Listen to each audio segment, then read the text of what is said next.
जय जगन्नाथ।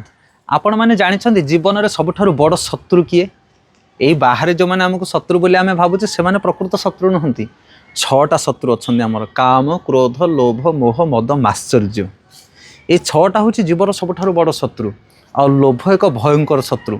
ता विषय गोटे छोटिया कथा गुरु शिष्य दुई जन थे रास्तार चली चली जाऊँ आ देखिले अकस्मात रास्तार पड़ी किसी स्वर्ण मोहर सुना कॉइन। एथर शिष्य कहते गुरुदेव ये सब उठे ना रास्तार तो पड़ी।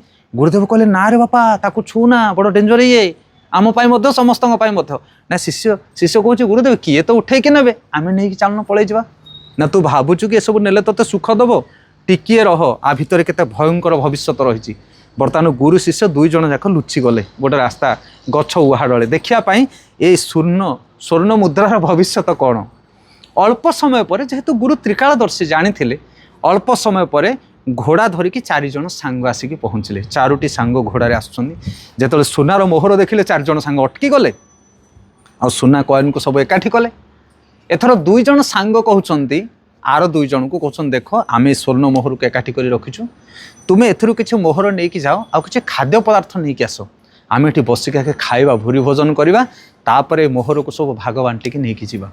दुई जन जाक सेठी रहिले स्वर्ण मोहर को हाथ धरछन्ते सब अनेक गुड़े सुना कॉइन आउ दुई जन सांग गले किसी खाद्य द्रव्य आनिमापाई।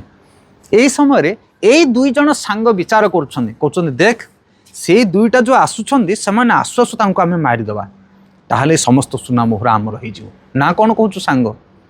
यही दुई जन सांग मारणास्त्र धरी लुचिकी रहिले गछ उहाड़े जमी से आसु आसु पछपटर आटाक करके मारिदेवे आ सब सुना मोहर एमाने नहीं जिवे।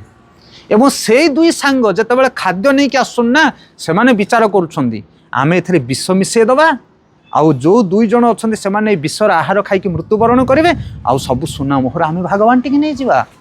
देखो शिष्य और गुरु देखुं दुई जन जाकर प्लान आ सतकू सत सेया है। किछि समय पर जमिति से दुई सांग खाद्य सामग्री धरिकी आसीचंदी यही दुई जन लुचिकी थिले तांको पछपटु आक्रमण कले आ मारिदेले सांगे सांगे दुई जन मृत्युवरण कले। वर्तमान एमाने देखिले से माने आनिथिले सुस्वादु प्रसाद खाइबा भोजन हाँ विभिन्न प्रकार सब ता भितर सामग्री थिला एवं एमाने दुई जन जाक बसिकी से सब खाद्य को खाइबा को लागिले। आपण माने जानिथिबे सेतरे तो विष मिशा थिला किछि समय पर दुई जन जाक मृत्युवरण कले। बर्तमान चारोटी सांग मृत्युवरण कले आ सुनार कॉइन जेमती सेमती पड़ी थाए। गुरु कहले कौन शिष्य दरकार सुना मोहर शिष्य कान को हाथ देला कहला गुरुदेव एभली संपत्ति हमको दरकार नहीं। हरे कृष्ण।